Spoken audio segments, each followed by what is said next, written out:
శ్రీకాళహస్తిలో వైసీపీకి భారీగా షాక్ తగిలింది. రేణిగుంట గ్రామ పంచాయతీకి చెందిన పాలక మండలి సభ్యుడు ఎంజీ రెడ్డి టీడీపీలో చేరారు. ఇక శ్రీకాళహస్తి నియోజకవర్గం ఇన్ఛార్జ్ బొజ్జల సుధీర్ రెడ్డి ఆధ్వర్యంలో చంద్రబాబు సమక్షంలో ఎంజీ రెడ్డి టీడీపీ తీర్థం పుచ్చుకున్నారు. ఇక ఈ సందర్భంగా చంద్రబాబు ఎంజీ రెడ్డిని పార్టీ కండువా కప్పి పార్టీలోకి ఆహ్వానించారు.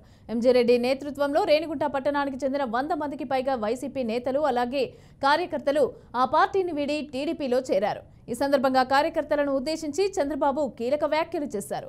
రేణిగుంట మండలంలో జరుగుతున్న అన్యాయాలు చూడలేకనే ఆ పార్టీ నాయకులు అలాగే కార్యకర్తలు టీడీపీలో చేరుతున్నారని అన్నారు.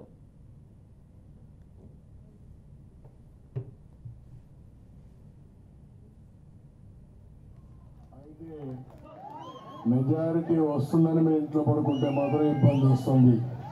సమీక్ష చేస్తూనే ఉంటాం, ఇన్ఫర్మేషన్ తెప్పిస్తూనే ఉంటాం. ఇక్కడ సుధీర్ రెడ్డి కూడా 45 రోజులు ఇంకా తిరగాలి, బాగా తిరగాలి, సింపతి వచ్చేందుకు తిరగాలి. గోపాలకృష్ణారెడ్డి గారు నేను చూశాను, రాత్రి పగళ్ళు తిరిగేవాడు, అందరితో మమేకమయ్యేవాడు.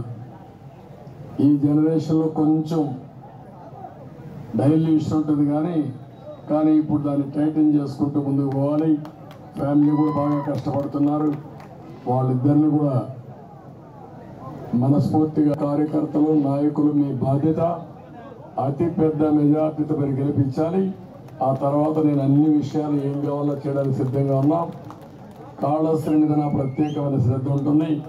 దానికి కారణం ఒకటి గోపాలకృష్ణారెడ్డి గారు, ప్రజెంట్ ఉండే ఒక డెబిల్ ఎమ్మెల్యే. వాడు చేసిన మిమ్మల్ని ఎట్లా ఆదుకోవాలంటే ఆదుకుంటామని చెప్పి మరొక్కసారి తెలియజేస్తూ అందరికీ నమస్కారాలు.